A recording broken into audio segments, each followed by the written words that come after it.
Thank you for joining us for today's Ipsos webinar, Exploring Sustainability Best Practices for E-commerce. Throughout today's session, you will remain in listen-only mode. However, throughout the webinar, you may submit questions online using the Q&A feature located on the right side of your screen. Time permitting, we'll answer questions at the end of today's session. However, if time runs short, then your question will be answered by email. Today's webinar is also being recorded and will be posted to our website within about 48 hours. Now, without further ado, it is my pleasure to introduce today's first speaker, Natalie Lacey, Chief Operating Officer of Ipsos' Global Affairs. Natalie, you have the floor.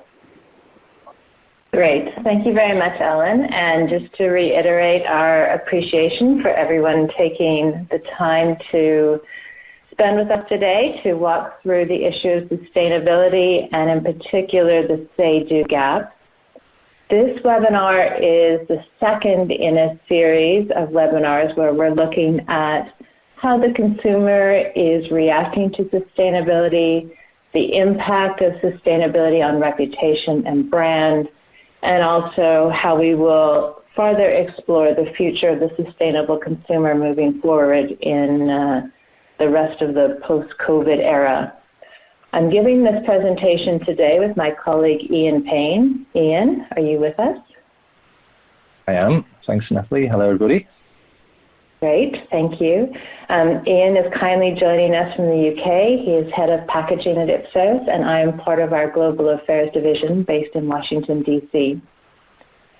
Just like to start today by talking about our view on sustainability, and we recognize that there is a lot of language and different terms used in the context of sustainability. And as we walk through the presentation today, we really look at sustainability as coming from the side of long-term risk mitigation. So looking at how sustainability impacts a broad set of stakeholders and how companies and their efforts to work on sustainability is both viewed by and assessed by a variety of different stakeholders ranging from employees, investors, regulators, and of course the consumer themselves. Sustainability, and you'll see this in one of our case studies, also has an implication for both long-term production capacity, but also the way in which products and services are delivered.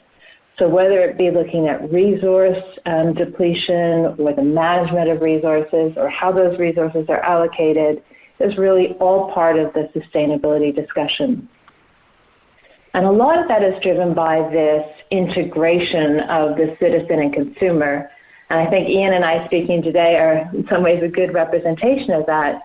You know, I look at very much sustainability from maybe perhaps more political standpoint or social activism or reputation view. Ian very much from the consumer point of view, but as we've worked together on this effort, we really see the alignment of how those two are coming together. So we see citizens making consumer decisions based on how they feel.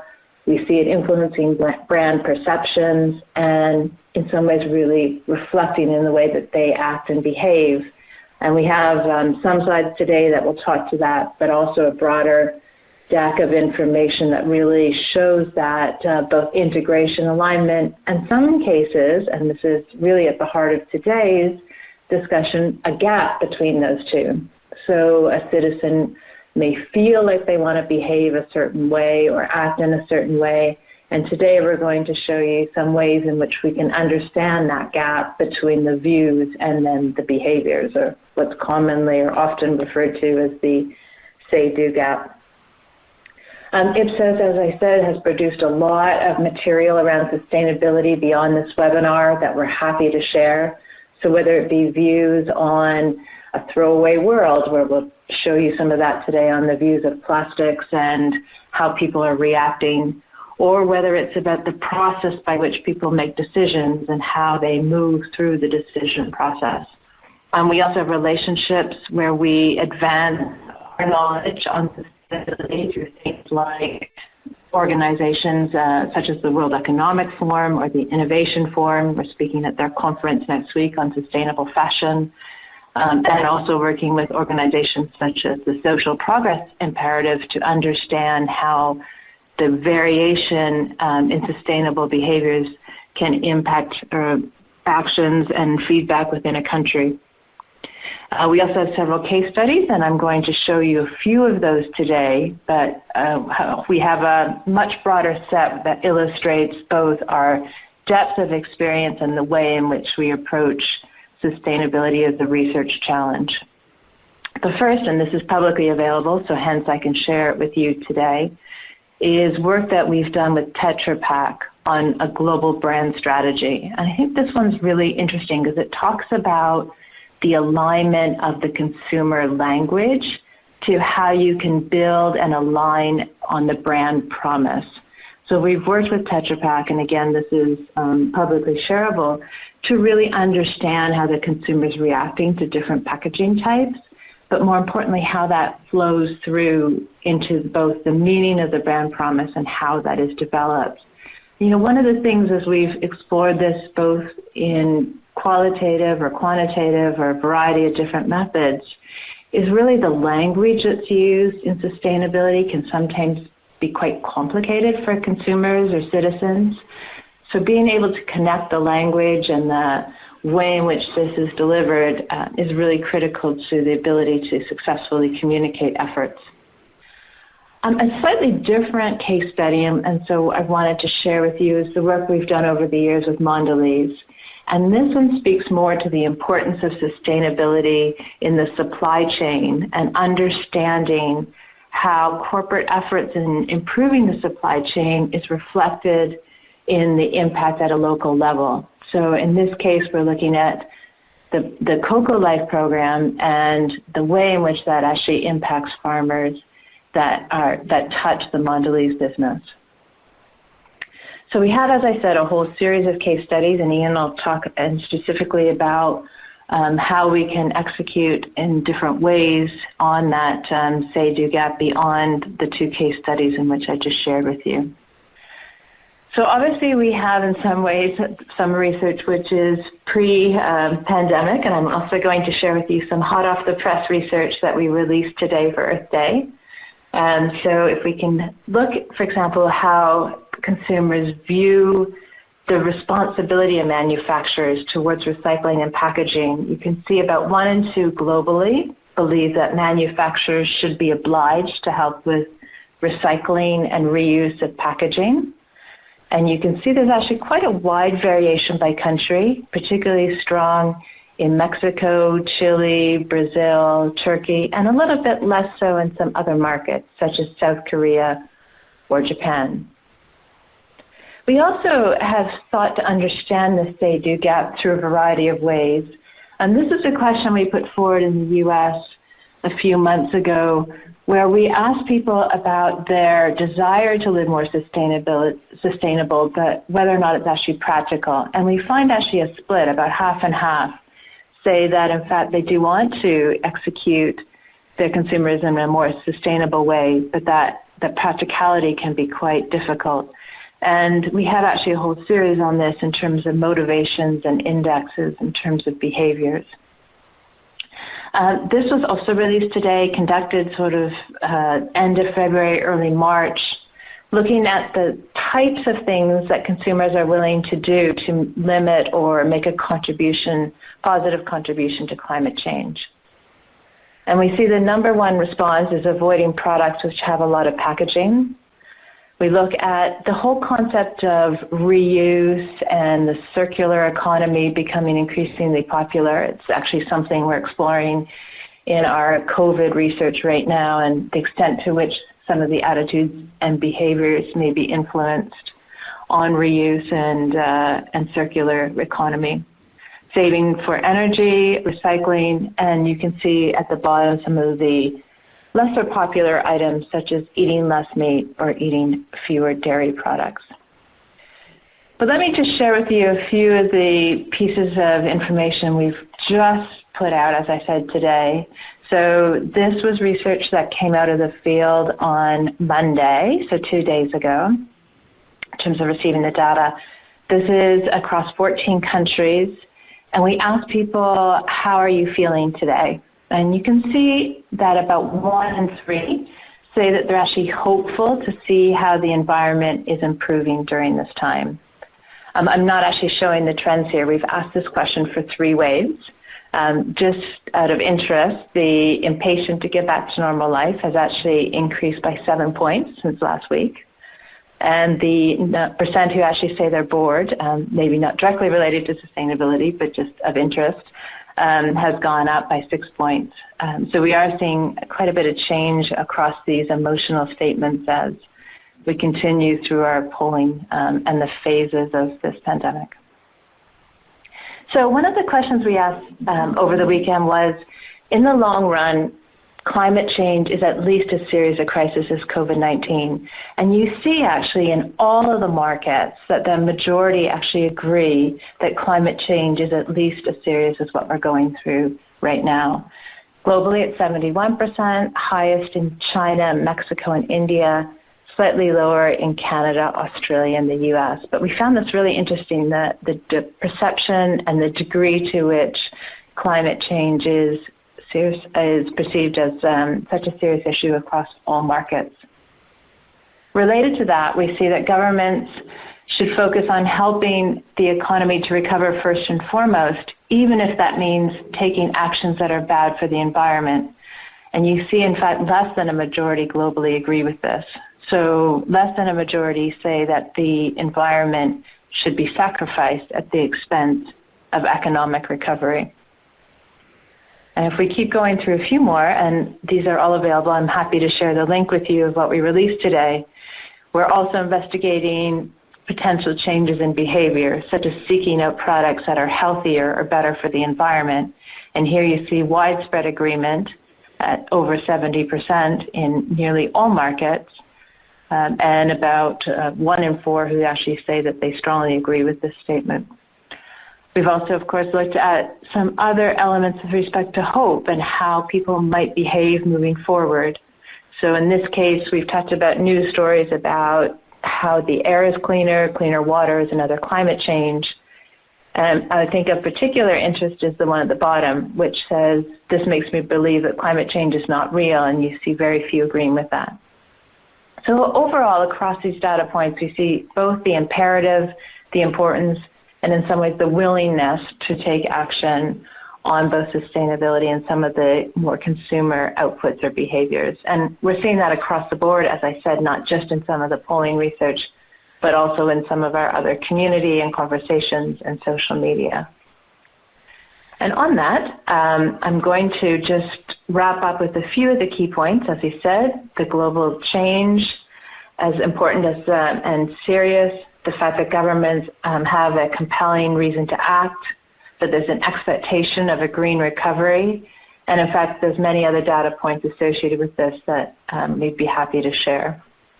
But I'm going to turn it over to Ian now, who's going to talk specifically about how we tested the say-do gap and some of the implications. Ian, over to you. Thanks, Natalie. So in my section, I'm going to share results from a simple experiment which was run to understand how environmental claims on pack, how they impact consumer choice. So we know that people, they want to do the right thing, and we just saw a bit of evidence from Natalie on that regard. But what we want to understand as well is what level of impact on behavior can be expected when different options are presented.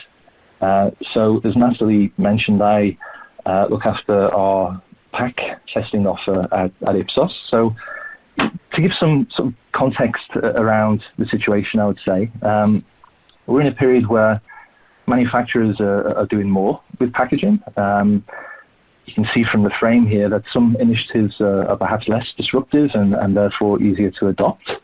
They reinforce existing social norms, like the Coke bottle example there on the left. Carlsberg, it replaces the plastic rings for glue.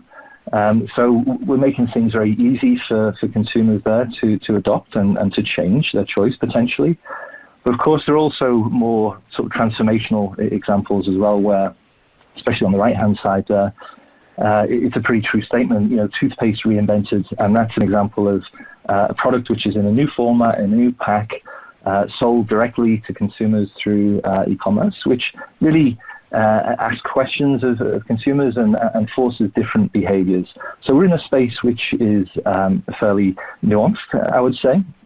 And while pack development, maintains the focus on design change and label change, we see that in what we test.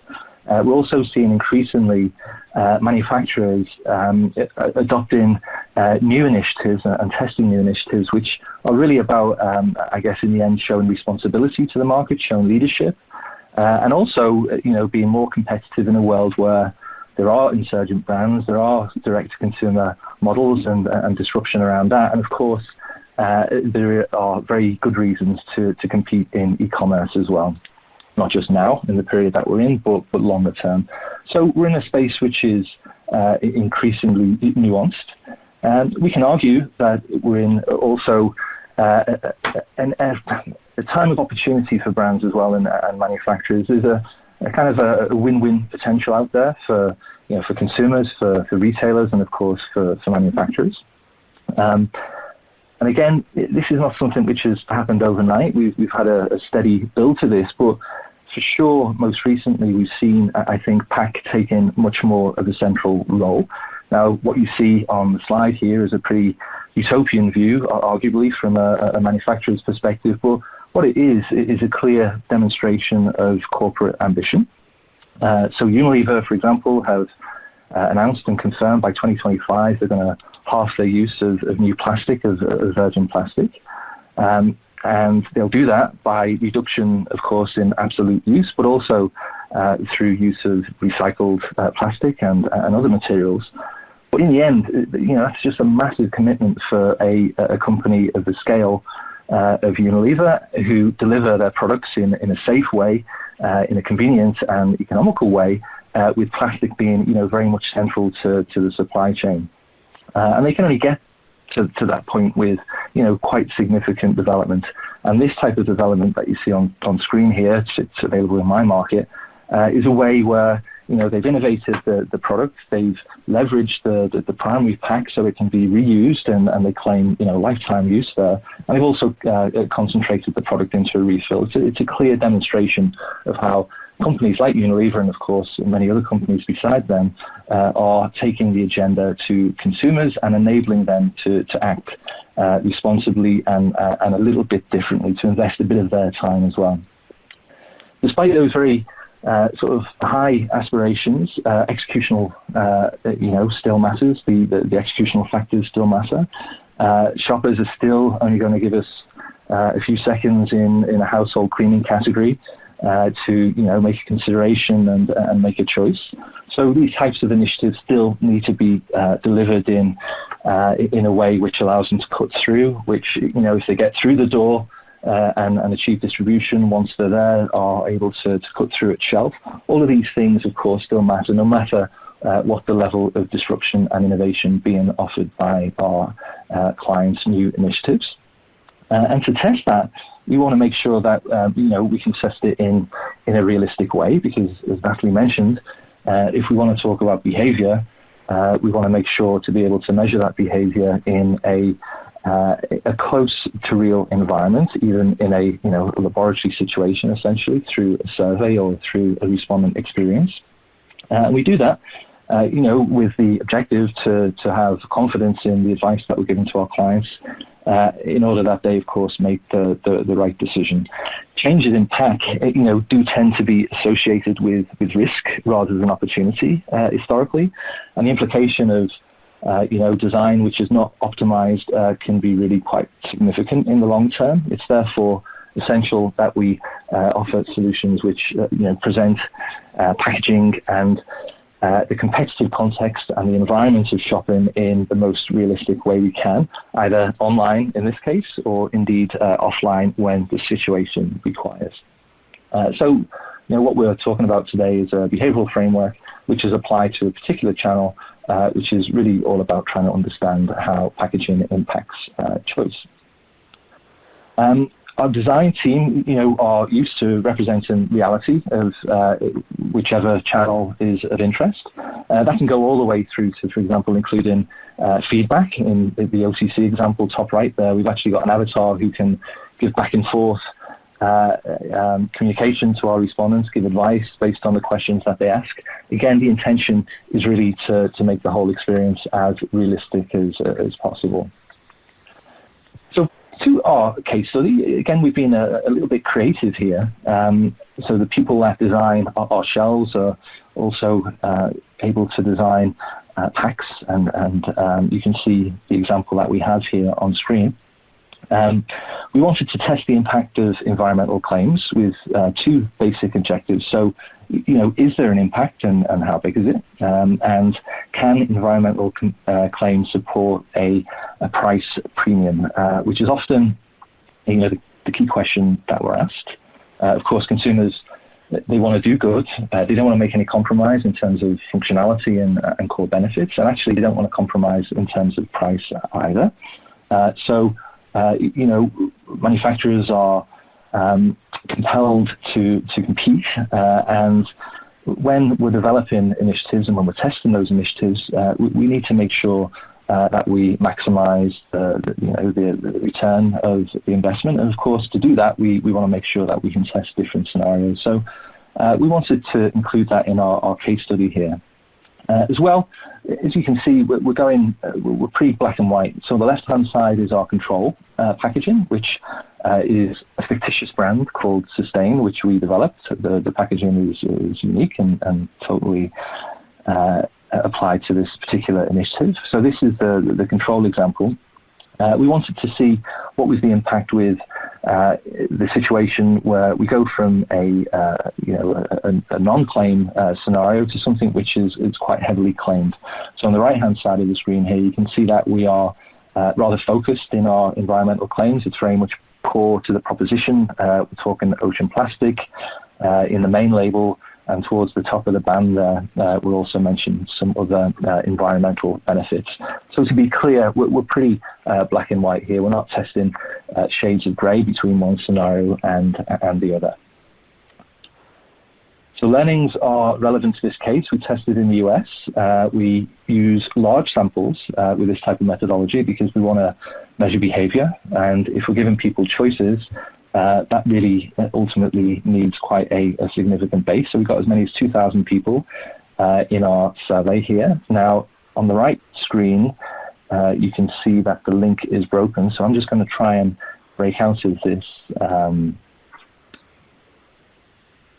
Adobe here, and I'm going to share my screen. And Alan has just allowed me to do that. So this is almost seamless, I hope. So I'm just going to show you a video which is captured from the survey that we used. Now, hopefully, you're not going to find this video particularly as wow, that's something quite new. Hopefully, it really reminds you of what a typical e-commerce shopping experience is like from your own experience, perhaps. And what we try to do is set up a platform which reflects the type of channel that we are probably all familiar with. In this case, it's Amazon in the US. And we're presenting our new packaging in an environment of existing competitors which we source and scrape from various e-commerce sites. And the whole point here in the experiment is to really give quite a limited introduction to the exercise to our respondents. We asked them to go and shop.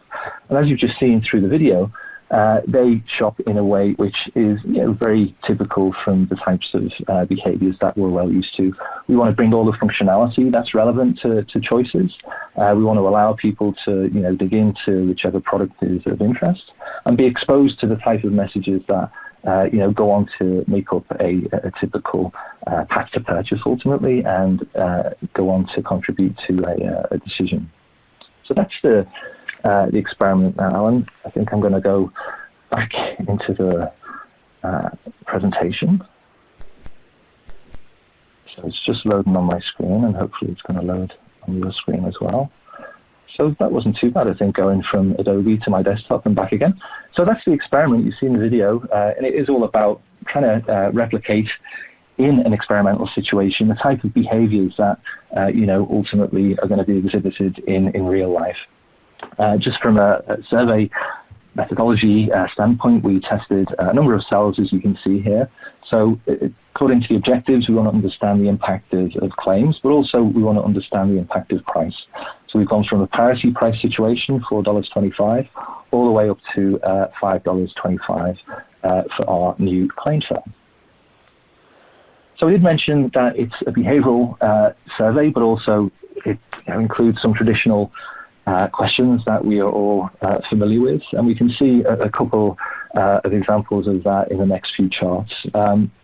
So first up, consumers' overall impression of the product is pretty good, actually. I think the design team can take credit for that.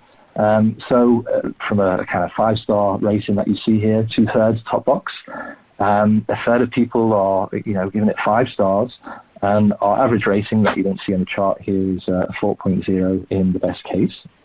But what we can see between the two executions here is that the claims are helping to drive a number of people to be more favorable to the claimed version, the sustainable claim version that you see. So that rating of 5 stars goes up from 29 to 35%, which on the large base that we have in our study is measured as significant. So already, some indication that the sustainable claims, as we presented them, are slightly more appealing. As well, it's the case that environmental claims of the type that we tested give people something to anchor with, and when we ask them the question spontaneously, what did you like about the product, we can say that this example of I would argue a well-executed environmental execution or claim of packaging has the potential to achieve higher levels of salience. So we can see that among people who are positive overall in their impression of the pack, at least 1 in 2, or around 1 in 2, are mentioning very specific elements related to the core sustainability argument. So that's recycling or ocean plastic.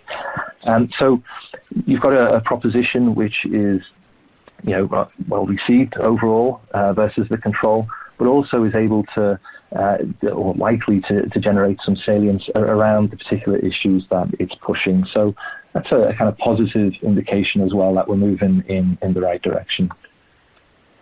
What's important in any initiative which steps outside a little bit of the core functionality of the product is that there's no compromise, of course. So people buy dishwash liquid for the objective of washing dishes, of course. We need to make sure that as we stretch our positioning and as we make new claims and as we want to underscore our environmental credentials, that they don't negatively impact consumer expectations of core functionality.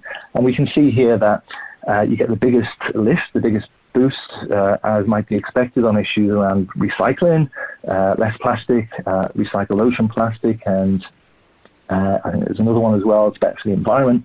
But also critically, you're not undermining expectations around core functionality. So it's still effective on grease, even slightly higher, and it's perceived to give a long-lasting performance as well. So both in terms of the attitudinal and the more sort of aesthetic view that respondents are giving us, we've got a pretty good case.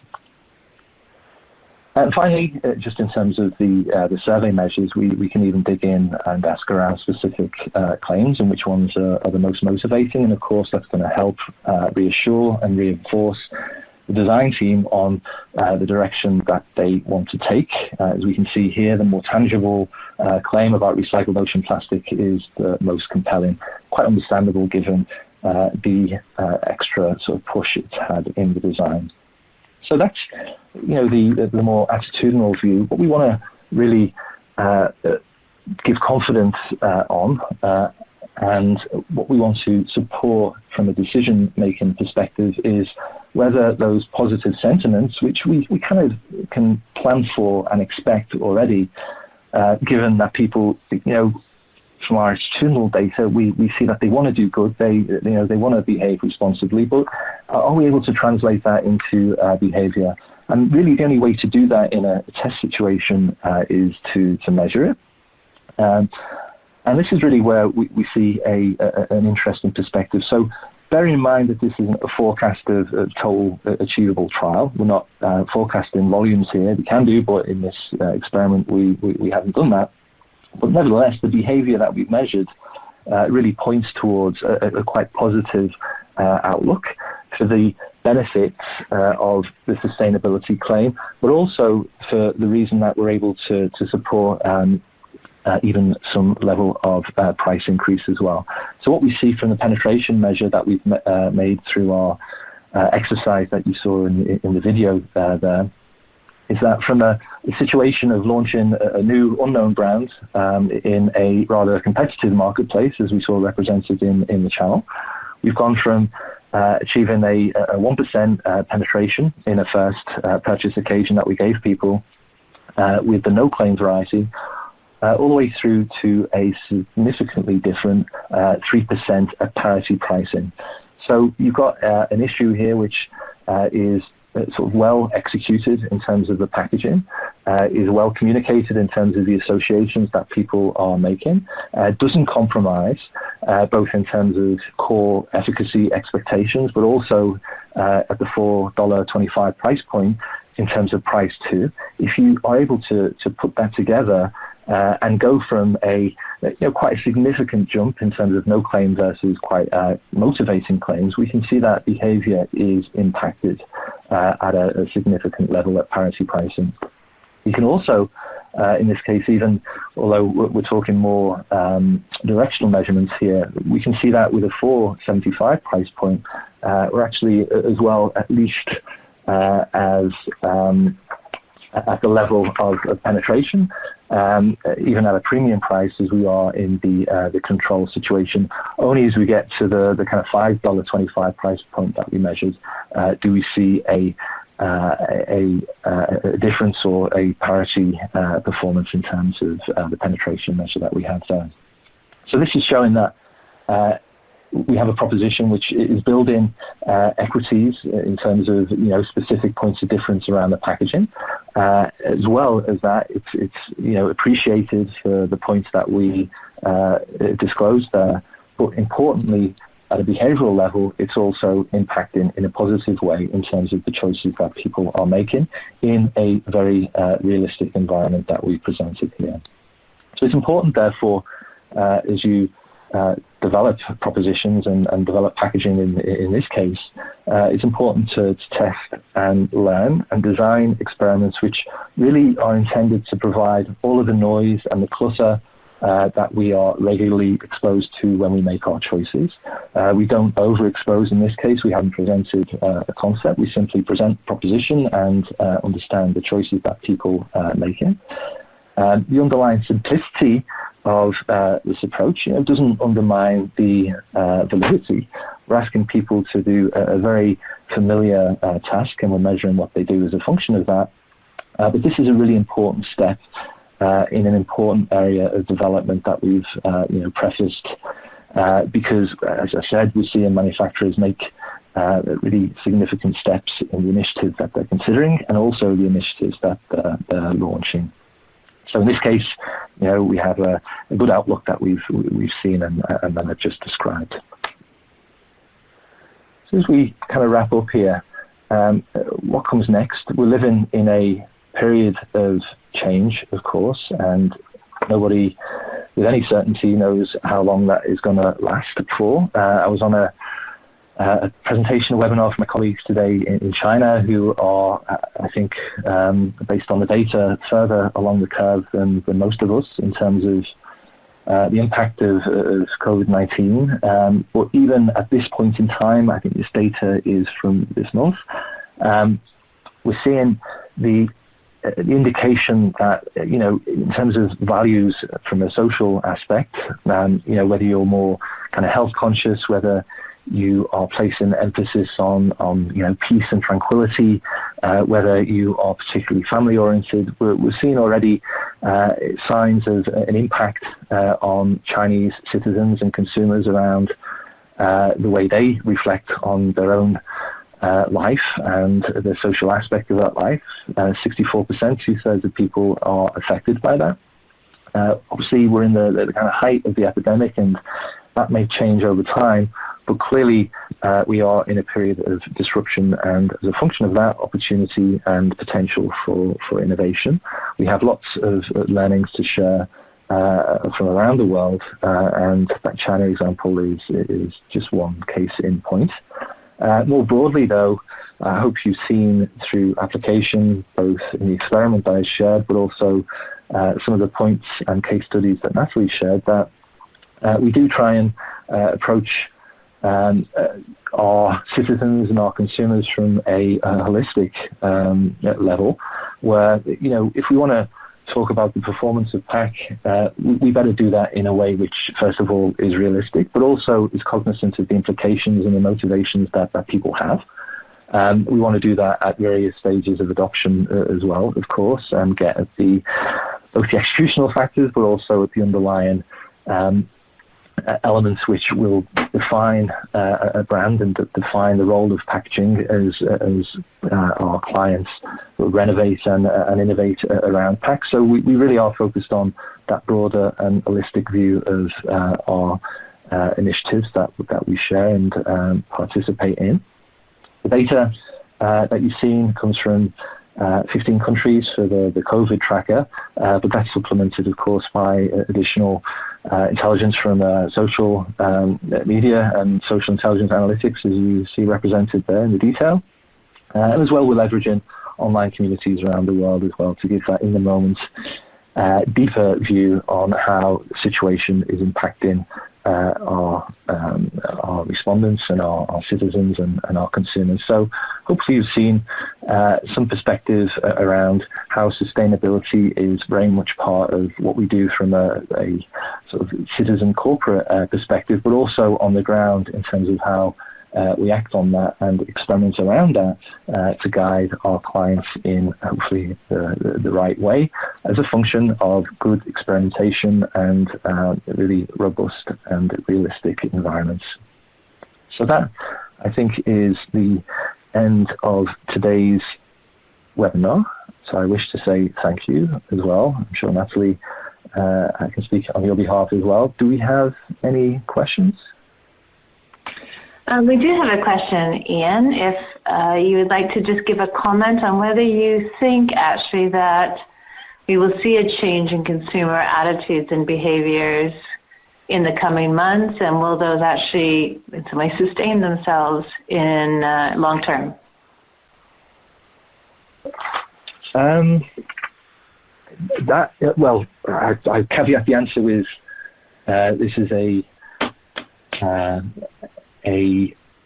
not a prediction, it's a point of view, but I think for sure there's going to be short-term disruption. I have been following the impact of sustainability on packaging for the last 2 years especially, but more broadly before that, of course, because this is the hot topic in that area. And in my career of market research, I'm really motivated by the fact that I'm working on something which is meaningful in terms of having an impact on the environment, being involved in initiatives which have a positive good. So my biggest fear is that the positive impact that is reaching consumers, at least attitudinally, the positive initiatives that our clients are bringing to the market is not going to be disrupted by what hopefully will be short-term concerns around health. But I do wonder and I do worry that those concerns will manifest themselves, because it's quite reasonable for people who are extra focused on hygiene to require extra, let's say, hygienic packaging, which ultimately usually means more packaging. It usually means an association with virgin plastics, for example, and single-use packaging, which potentially undermines the long and large efforts which have been made over time to get to the point that we were at pre-COVID.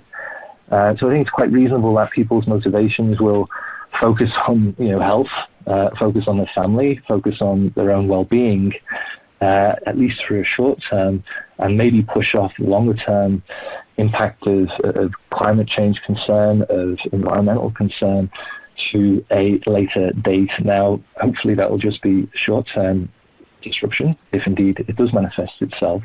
But, there's always a risk that we will live in quite a different environment going forward. But long answer, but it remains to be seen, I think. Great. Okay, I think that's, in the interest of time, we can respond to other questions by email. So I just want to echo Ian's appreciation for your time and welcome any comments or feedback following the session. Thank you, everybody, and have a good rest of the day. Thank you.